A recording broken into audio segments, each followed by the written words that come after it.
Percentage में जो सबसे ज़्यादा इंपॉर्टेंट टाइप है वो है हमारे कांस्टेंट प्रोडक्ट बेस्ड वाले क्वेश्चंस, और इन्हीं में से एक सवाल सीजीएल प्री 2020 में पूछा गया था। क्वेश्चन बस इतना कह रहा है कि शुगर का जो प्राइस है वो 22% से इंक्रीज़ हो जाता है, पर्सन को अपने खर्चे को सिर्फ 12% से ही बढ़ाना पड़ता है, तो बताओ उसके कंजम्पशन में कितने परसेंट की डिक्रीमेंट आएगी नियरेस्ट टू 1 डेसिमल प्लेस। तो पहली बात तो ऑप्शन नंबर ए तो वैसे भी उड़ गया।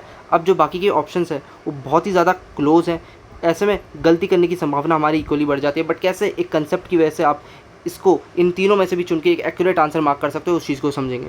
एक चीज़ आपको पता होनी चाहिए, एक्सपेंडिचर जो होता है वो हमारे प्राइस इनटू कंजम्पशन के बराबर होता है। मतलब अगर आप एक चिप्स का पैकेट खरीदते हो जो 20 रुपये का है और ऐसे 6 चिप्स के पैकेट खरीदते हो तो आपका जो खर्चा है वो 120 रुपये के बराबर आएगा।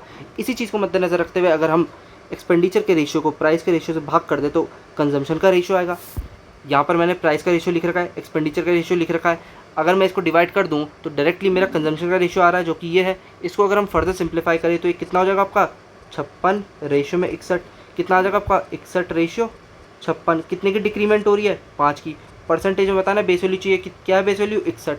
अब जब आप इसको सॉल्व करने जाओगे 100 से गुणा करके परसेंटेज का साइन लगा के तो आंसर में गलती करने की संभावना बहुत बढ़ जाती है। बट अगर आपने मेरी परसेंटेज की वीडियो देखी है तो उसमें मैंने आपको बहुत अच्छे से समझा रखा है कि जैसे जैसे फ्रैक्शन वैल्यू इंक्रीज होती जाती है परसेंटेज वैल्यू वैसे वैसे डिक्रीज होती जाती है। फॉर एग्जाम्पल मैंने दे रखा है 1/21 की परसेंटेज वैल्यू 4.76 है, बट जैसे आप फ्रैक्शन वैल्यू इंक्रीज करते हो तो परसेंटेज वैल्यू आप देख रहे हो डिक्रीज हो जा रही है, और वो भी पॉइंट्स में ही डिक्रीज हो रही है।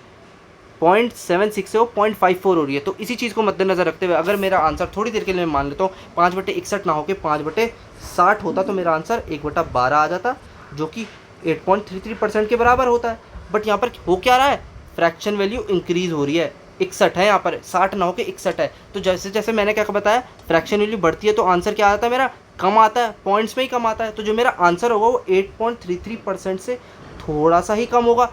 8.33% से ऊपर वाले ऑप्शन ही हटा दो, 8.76 हट गया, थोड़ा सा ही कम होना, इतना तो होगा नहीं, एक ही ऑप्शन बचता है 8.2%। और ऐसी और भी वीडियोस को देखने के लिए मैथमेटिकल चैनल को सब्सक्राइब कीजिए, लाइक कीजिए, शेयर कीजिए। Thank you so much.